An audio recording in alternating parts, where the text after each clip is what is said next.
Hello everyone. In this video we'll start with the new chapter which is 3D geometry and vectors. इस chapter में बच्चों हम लोग को जो स्ट्रेटजी है बाकी चैप्टर से थोड़ी सी डिफरेंट रखनी पड़ेगी. This chapter will be best understood by solving questions. Theory as such नहीं है. फॉर्मूलाज आप लोग के पास जो पढ़े हुए हैं पहले 11th क्लास में ज्यादातर फॉर्मूलाज वैसे ही हैं.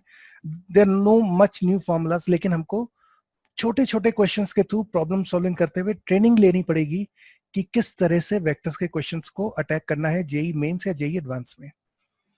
दूसरी इंपॉर्टेंट चीज, दोनों चैप्टर्स मिक्स्ड हैं. वेक्टर्स और 3D एक ही जैसे हैं. ज्यादातर लोग इन चैप्टर्स को गलत तरह से पढ़ते हैं. मेरे बहुत सारे फ्रेंड्स ऐसे थे जो वेक्टर्स अलग पढ़ते थे, उसके बाद 3D पढ़ते थे, लेकिन हम लोग इन दोनों चैप्टर्स को एक साथ पढ़ेंगे क्योंकि दोनों ही चैप्टर्स में सेम कंसेप्ट है कि आप 3D स्पेस में पॉइंट्स को कैसे रिप्रेजेंट करते हो और उनकी ज्योमेट्री कैसे समझते हो. तो let's start with the basic understanding of the 3D axis. 3 dimension में X Y Z axis mutually perpendicular होंगे, मतलब एक्स वाई जेड एक्सिस का आपस में एंगल 90 डिग्रीज होगा. तो अनटिल और unless specified, every time the X Y Z axis will be mutually perpendicular. दूसरी इंपॉर्टेंट चीज, the 3D axis must satisfy the right hand product rule. Right hand product rule का मतलब क्या हुआ? इसका मतलब हुआ कि जब भी आप x क्रॉस y करोगे, जब भी आप x एक्सिस से y एक्सिस की तरफ जाओगे, तो अपने राइट हैंड की फिंगर्स को इस डायरेक्शन में कर्ल कर लीजिए. x क्रॉस y मतलब x एक्सिस से y की तरफ क्रॉस करेंगे. We are ordering x to cross y. तो आपका ये डायरेक्शन आएगा x एक्सिस से y एक्सिस की तरफ जाने के लिए. इसलिए you have to cross the y axis via smaller angle. क्योंकि आपके दिमाग में लॉजिकल डाउट आना चाहिए कि सर हम x को y की तरफ लेके जाएंगे तो यहां से भी जा सकते हैं और हम यहां से भी जा सकते हैं. तो आपको छोटे एंगल की तरफ से ट्रेवल करना है. तो when you move from x to y through the smaller angle which is actually going to with this direction, जैसा मैं यहाँ पे आपको दिखा रहा हूं, तो बच्चों अब अपने राइट हैंड की फिंगर्स को आप इस पॉइंटर के डायरेक्शन में कर्ल कर लीजिए. ठीक है. And look at the direction of your thumb. Thumb को बाहर की तरफ स्ट्रेच रखो और देखो डायरेक्शन क्या आती है. मोस्ट प्रोबेबली अगर आप अपने राइट हैंड को ध्यान से देखेंगे तो it will look like this. ध्यान से देखना इसको, है ना. थंब को ऐसे रखना है और फिंगर्स को इस डायरेक्शन में कर्ल करना है. तो आप देखो कि आपका z एक्सिस जो होगा that will be coming out of the screen. ये स्क्रीन के बाहर की तरफ आता हुआ दिखेगा. ये कंडीशन को हम बोलते हैं right hand product rule. The direction of x cross y should give you the direction of z. z से मेरा मतलब है पॉजिटिव z एक्सिस. अब जैसा मैंने आपसे कहा था कि बीच बीच में मैं छोटे छोटे क्वेश्चंस आपको देता रहूंगा, तो आई रिकमेंड कि आप वहां पर वीडियो को पॉज करिए और एक बार क्वेश्चन को अपने आप अटेम्प्ट करके देखिए. मैं सॉल्व करूंगा, लेकिन आपको मैक्सिमम फायदा तब होगा इस चैप्टर में जब आप उन छोटे क्वेश्चन को खुद से एक बार ट्राई करेंगे. तो I hope that all of you are comfortable with the basic X Y Z axis in 3D space. तीनों म्यूचुअली परपेंडिकुलर होंगे और x क्रॉस y का direction, positive x cross y का डायरेक्शन आपको z एक्सिस का direction देगा using the right hand product rule. Thumb का direction z axis बनेगा. x से y की तरफ छोटे एंगल से हम जाएंगे. ठीक है. तो let's take a small example now. Pause the video and attempt this question. आपको दिया हुआ है कि अगर हम x एक्सिस को स्क्रीन के बाहर की तरफ मार्क करें, y एक्सिस को इस डायरेक्शन में लें, तो where is z axis? Positive z axis किस तरफ होगा? Will it be towards a और will it be towards b? In the same way यदि हम x एक्सिस को यहां पे लें सेकंड पार्ट में और y एक्सिस को राइट साइड पे लें, तो what is the direction of positive z axis, a और b? Think about this carefully. Pause the video. I am going for the solution now. तो अब देखो, आप x से y की तरफ जाओगे थ्रू द स्मॉलर एंगल, यानी इस डायरेक्शन में. Now start curling the fingers of your right hand in this direction. जहां पे ये मेरा पॉइंटर घूम रहा है, इस डायरेक्शन में आप अपने x एक्सिस से y एक्सिस की तरफ जाइए. राइट हैंड की फिंगर को उस डायरेक्शन में कर्ल कर लीजिए. ध्यान रखना x axis is coming out of the screen. तो विजुलाइज करो कि स्क्रीन के बाहर एक लाइन आ रही है और आप उस लाइन से y एक्सिस की तरफ जाओगे थ्रू द स्मॉलर एंगल. तो थंब का डायरेक्शन आपको देगा पॉजिटिव z एक्सिस. तो probably will get this direction. In the same वे अगर हम सेकेंड पार्ट पे जाएं, तो अब हम x एक्सिस से y की तरफ जाएंगे थ्रू द स्मॉलर एंगल और अपने राइट हैंड की फिंगर्स को इस डायरेक्शन में कर्ल करेंगे। जब आप कर्ल करेंगे तो आप थंब का डायरेक्शन को ध्यान से देखिए कि वो स्क्रीन के अंदर जा रहा है या स्क्रीन के बाहर जा रहा है। And probably you'll realize that the direction of the thumb should be inside the screen. So that means this will be the direction of positive z-axis, right? After understanding the basic structure of the coordinate axis in 3D, now we proceed further. 3D में बच्चों आपको तीन basic तरह के shapes मिलेंगे. So one of the shape is cube. Cube में सारी edges equal होती हैं, आप लोग जानते हो ये बात. और क्यूब जो होता है it is a special case of cuboid, जहां पे आपका क्रॉस सेक्शन एरिया, ये जो क्रॉस सेक्शन जो फ्रंट फेस दिख रहा है हमको स्क्रीन पर, ये फेस एक रेक्टेंगल होगा. That is called a cuboid. Cube के केस में this front face will be a square. सारी एजेस बराबर होती हैं क्यूब के अंदर, all these edges are equal. Second आपको स्ट्रक्चर कॉमनली दिखेगा parallelepiped. Parallelepiped is nothing but a 3 dimensional parallelogram. इसमें जो क्रॉस सेक्शन है that is a parallelogram, something like this. ये जो सामने वाला फेस आपको दिख रहा है, this particular face is a parallelogram. ऊपर जो फेस दिख रहा है ये भी पैरेललोग्राम है, साइड में जो फेस दिख रहा है ये भी पैरेललोग्राम है. तो all the faces are parallelograms. This kind of shape is called parallelepiped. Parallelepiped का स्पेशल केस होता है cuboid, when all the faces, ये वाला फेस हुआ, top face, bottom face, side वाले फेसेस, ये सारे फेसेस जब रेक्टेंगल हो जाएंगे तो आपको क्यूबॉइड मिलेगा. और जब ये सारी एजेस इक्वल हो जाएंगे तो आपको क्यूब मिलेगा. तो parallelepiped is a more general case of cuboid and cuboid is a more general case of cube. और एक बच्चों स्ट्रक्चर हमको पिरामिड टाइप का मिलता है which is commonly called tetrahedron. Tetra मतलब होता है 4 और हेड्रन मतलब होता है फेसेस. तो ये एक ऐसा स्ट्रक्चर होगा जिसके 4 फेसेस होते हैं and all the faces are triangles. जैसे आपको एक बेस दिख रहा होगा, this is a triangular base. फिर एक फेस ये दिख रहा है मुझे साइड में, एक फेस मुझे ये दिख रहा है सामने, और एक फेस आपको ये पीछे भी दिख रहा होगा. So there are 4 faces, all the faces are triangle. This type of structure is called tetrahedron. कई बार हम इन बेसिक स्ट्रक्चर्स के साथ एक टर्म यूज करते हैं रेगुलर. तो रेगुलर जब भी लग जाए किसी भी फिगर के साथ तो समझ जाना कि all the edges are equal. तो जैसे कि टेट्राहेड्रन के केस में अगर रेगुलर लग जाए तो मतलब all the edges are equal. That means all the faces are equilateral triangles. Observe this carefully. मतलब ये एंगल 60 डिग्री होगा, this angle will be 60 degrees, this angle will be 60 degrees. All the angles, all the faces are equilateral triangles here. Regular मतलब all the edges are equal.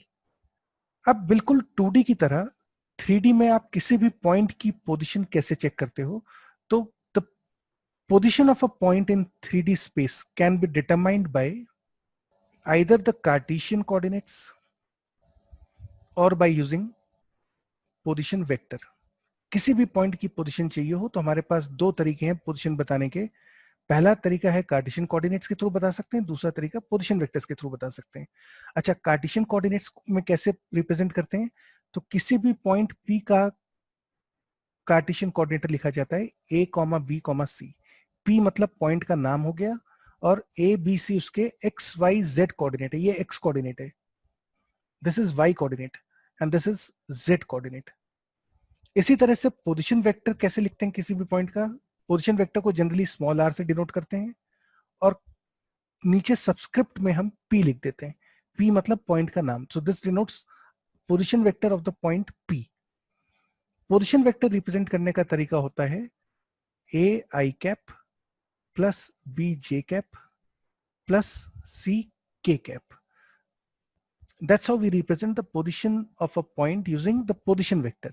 और ये है position of a point using Cartesian coordinate. Now the important thing is that position vector and Cartesian coordinates will convey the same information. Logical बात है, आप एक ही चीज तो बता रहे हो, दोनों से पॉइंट की पोजीशन बता रहे हो, तो इसका मतलब पोजीशन वेक्टर दो चाहे कार्टेशियन कोऑर्डिनेट दो, इंफॉर्मेशन सेम कन्वे हो रही है, बस कहने का अंदाज थोड़ा सा अलग है. जैसे for example, look at this xyz axis. Observe that xyz are following the right hand product rule. Z axis is outside the screen. ठीक है।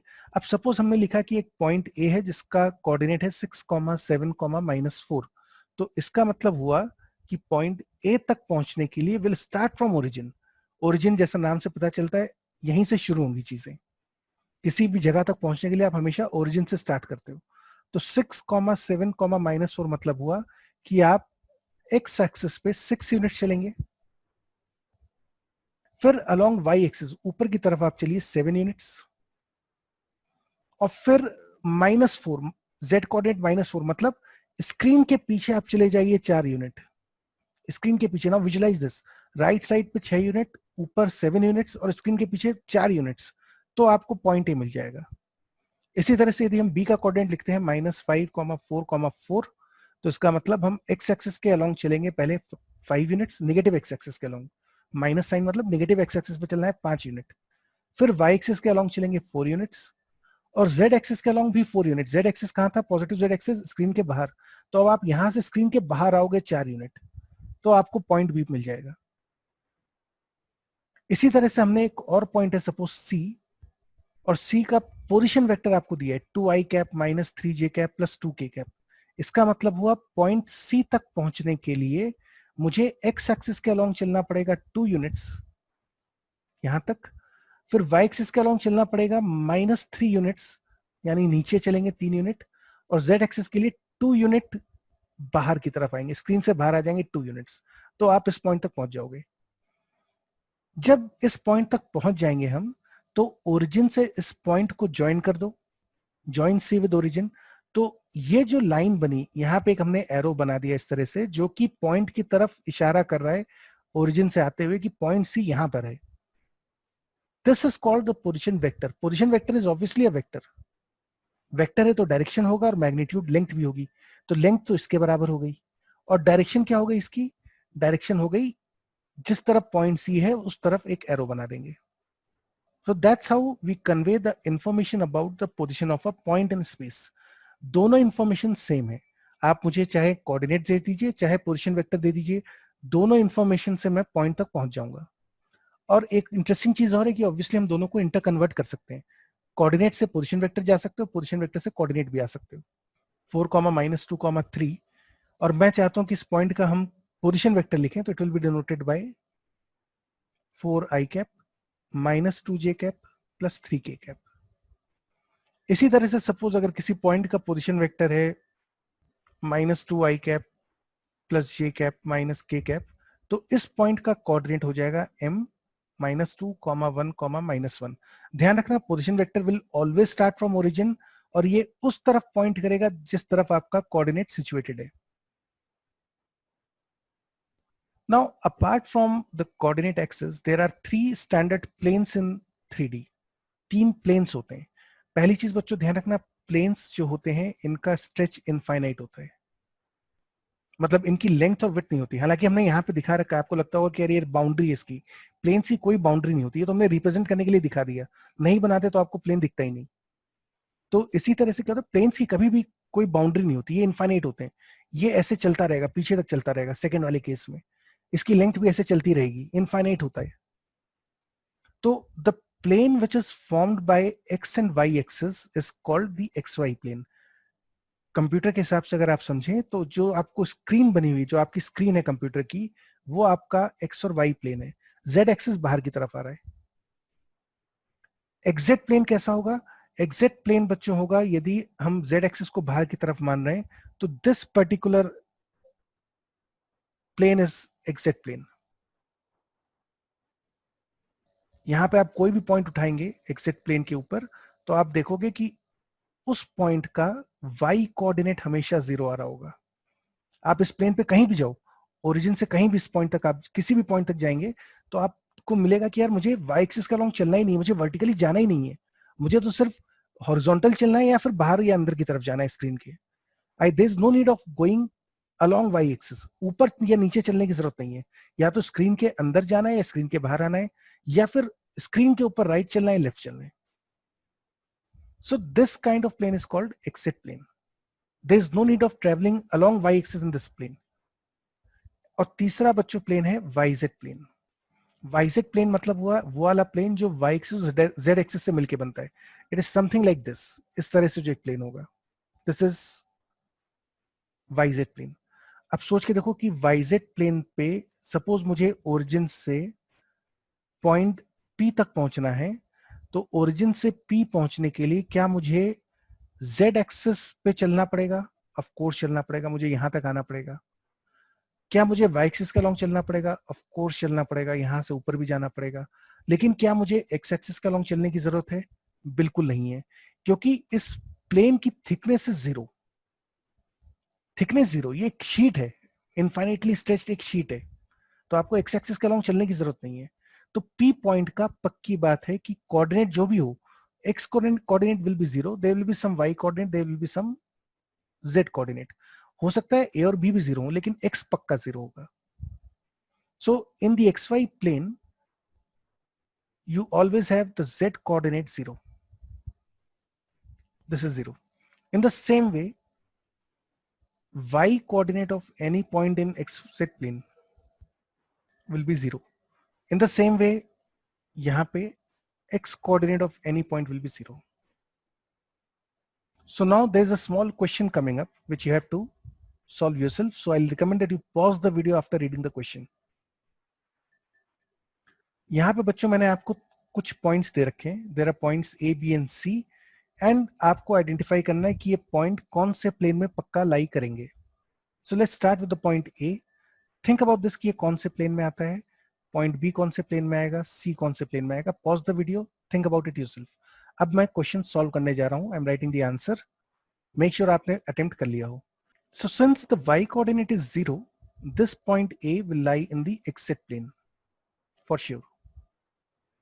इसी तरह से बी पॉइंट को अगर हम देखें तो इसका एक्स कोऑर्डिनेट 0 है, तो this will lie on Y Z plane. और सी पॉइंट का बच्चों जेड कोऑर्डिनेट 0 है, तो it should lie on X Y plane. Now let's take a simple example. Once you have understood the basic notion about the coordinates and position vectors, let's solve this question. There's a cube in the given orientation. ये x, y, z axis is outside the screen. तो एक cube हमने इस तरह से रख दिया है. क्यूब की बच्चों एज दे रखी है आपको a units. So all the edges are equal to a. The question is you have to find the vertices of the cube. So let's call this as a1, a2. तो बच्चों आपको ये coordinates पता करने हैं, a1, a2, a3, a4 and so on. ठीक है, तो again pause the video, give this a try yourself. आसान क्वेश्चन है. And now I am going to start with the solution. We start with the origin. Point पता करना है, coordinate पता करना है, मतलब ओरिजिन से शुरू करके देखेंगे कि किसी भी पॉइंट तक पहुंचने के लिए एक्स एक्सिस के अलोंग कितना चलना है, वाई के अलोंग कितना चलना है, जेड एक्सिस के अलोंग कितना चलना है. स्टार्टिंग विद ओरिजिन, ध्यान रखना. तो यहां से शुरू करते हैं ओरिजिन से. ओरिजिन से हम पहले A1 को टारगेट कर रहे हैं. A1 तक पहुंचने के लिए मुझे एक्स एक्सिस पे पक्का A यूनिट चलना पड़ेगा. There is no need of travelling along Y axis. ऊपर जाने की जरूरत नहीं है. Z एक्सिस के अलोंग भी जाने की जरूरत नहीं है. So coordinate of A1 becomes A00. Now let's write the coordinate of. अच्छा, A2 तक कैसे पहुंचोगे? तो हम ओरिजिन से पहले A यूनिट्स एक्स एक्सिस के अलोंग चलेंगे, और फिर बच्चों हम A यूनिट्स Z एक्सिस के अलोंग पीछे जाएंगे स्क्रीन के. Y एक्सिस के अलोंग चलने की जरूरत नहीं है. तो this will be A along x axis, y axis के along नहीं चलना, z axis के along -a. अच्छा, a3 कितना होगा? तो a3 के लिए पहले हम x axis के along a units, z axis के along a units, negative z axis के along, पॉजिटिव y axis के along a units. ऊपर जाना पड़ेगा, a2 से a3 ऊपर जाना पड़ेगा आपको. a -a. अच्छा, a5 पे चलते हैं. ओरिजिन से a5 जाना है, तो आपको x axis के along राइट लेफ्ट तो चलने की जरूरत ही नहीं है. ऊपर चलो. राइट लेफ्ट नहीं चलना, ऊपर चलना है a यूनिट्स, और स्क्रीन के बाहर भी नहीं आना, स्क्रीन के पीछे भी नहीं जाना. तो z एक्सिस के अलोंग भी हमको मूव नहीं करने की जरूरत है. Now let's right a7. a7 बच्चों कितना हो जाएगा? दिस विल बी, यहां से यहां जाने के लिए x एक्सिस के अलोंग 0, y एक्सिस के अलोंग भी 0, z एक्सिस के अलोंग -a. a4 देखते हैं. a4 के लिए आप a1 से a यूनिट्स ऊपर चले जाओ, x एक्सिस के अलोंग a यूनिट्स, और फिर यहां से a units along positive y axis, a 0. आपको स्क्रीन के बाहर या स्क्रीन के पीछे जाने की जरूरत नहीं, जेड एक्सिस के अलॉन्ग मूव नहीं करना, तो it will be 0. Now you are left with A6. A6 के लिए क्या करें, तो हम पहले A7 तक जाते हैं, उसके लिए मुझे चलना पड़ेगा जेड एक्सिस के अलॉन्ग -a, और फिर मुझे यहां से y एक्सिस के अलॉन्ग चलना पड़ेगा +a. तो you get 0 +a -a. So these are the coordinates of the vertices of the cube. हम चाहें तो पोजीशन वेक्टर भी लिख सकते हैं. अगर मैं आपसे बोलूं कि what is position vector of A4, so this will be given by r A4 is equal to ai cap plus aj cap plus 0 k cap. इसको चाहो तो मत भी लिखो, कोई फर्क नहीं पड़ता, 0 k cap is 0. तो ये A4 का पोजीशन वेक्टर आ जाएगा. नाउ यहाँ पे एक चीज बच्चों इंपॉर्टेंट है, that the value of any vector AB is given by position vector of the point B minus position vector of the point A. ठीक है, मतलब this is same as position vector of B minus position vector of A. Vector AB की value हमेशा इस तरह से लिखी जाती है. सो इसको ध्यान रखना, वैसे पढ़ा हुआ है आप लोग का, लेकिन स्टिल रिकमेंड कि एक बार इसको आगे भी याद रखो. जैसे for example in this particular problem, if I ask you the vector A1 A6, इस वेक्टर की वैल्यू पूछी जाए आपसे, सो this will B position vector of A6 minus position vector of A1, बाद वाले का पोजीशन वेक्टर माइनस पहले वाले का position vector, which is same as. Now what is position vector of A6? तो भाई A6 का कोऑर्डिनेट था 0 a माइनस a, तो इसका पोजीशन वेक्टर हो जाएगा 0 i cap plus aj cap minus ak cap, minus what is position vector of A1? ai cap plus आगे 0 j cap plus 0 k cap लिखने का मतलब नहीं है.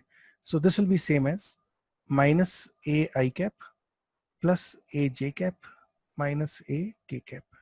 ठीक है, let's take the next example. यहाँ पे बच्चों आपको एक पैरेललोपिपेड दिया हुआ है इस पर्टिकुलर ओरिएंटेशन में. Now there is no X Y Z axis involve, क्योंकि ये परपेंडिकुलर नहीं है. The faces are not perpendicular, the edges are not perpendicular to each other. आपको यहाँ पे ओरिजिन दिया हुआ है, हमें इस पॉइंट का पोजीशन वेक्टर दिया हुआ है स्मॉल a, b का पोजीशन वेक्टर दिया है स्मॉल b, c का पोजीशन वेक्टर है small c. Observe that the position vectors are starting from origin. Position vector को हमेशा पॉइंट के साथ ब्रैकेट में कोऑर्डिनेट की तरह लिख देते हैं. ठीक है, तो जैसे अगर आपको किसी पॉइंट p का पोजीशन वेक्टर लिखना है तो we write it as p, तो इसका जो भी पोजीशन वेक्टर हो. So in this question, you have to find the position vectors of D, E, F and G. ABC तो पता है, D, E, F, G के position vectors आपको चाहिए. So how to solve this question? Well, recall that आप लोगों ने 11th class में फिजिक्स में पढ़ा होगा कि if this is a parallelogram, if this particular vector is vector A and this particular vector is vector B, then the diagonal of this parallelogram is given by the vector A plus B.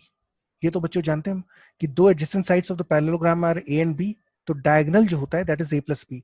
Make sure कि vectors divergent हो, अलग अलग direction में जा रहे हो. Direction ऐसा नहीं हो सकता कि एक वेक्टर इधर आ रहा है और एक वेक्टर इधर चला जाए, ये गलत हो, इसमें नहीं लगा सकते. दोनों वेक्टर डाइवर्जेंट होने चाहिए, तो फिर डायगोनल जो होता है that gives you A plus B.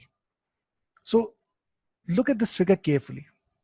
Can you find the parallelograms जिनके दो adjacent sides मुझे दिख रहे हो?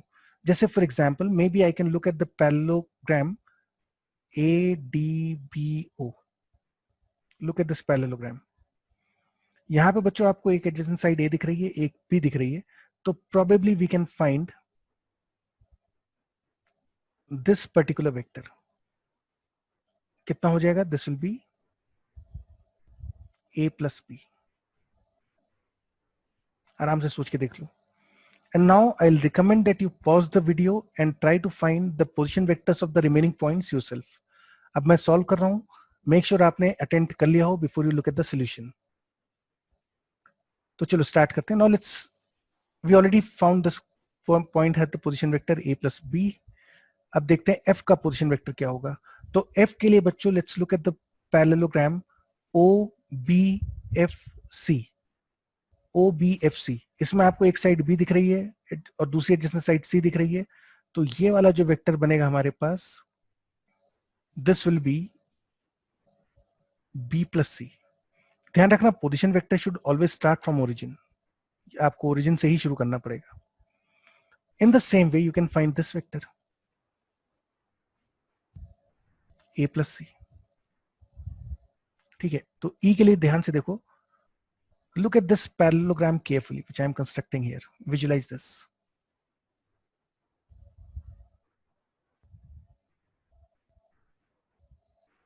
है ना, इस parallelogram को ध्यान से देखो. Now this vector is C. ये आपको दिया हुआ है, this vector is C. We have found this vector. This is A plus B. So what is this vector? It will be of course equal to vector C plus A plus B.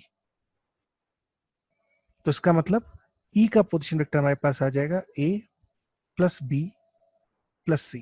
रट्टा नहीं लगाना है, समझ में आना चाहिए आपको. ठीक है.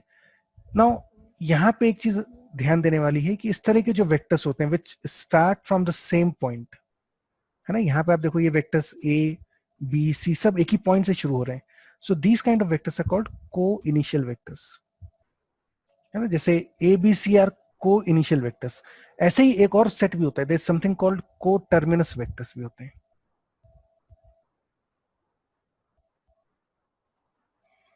आप नाम से सोच सकते हो को टर्मिनस वेक्टर्स कौन से वेक्टर्स होंगे. These are vectors that end on the same point.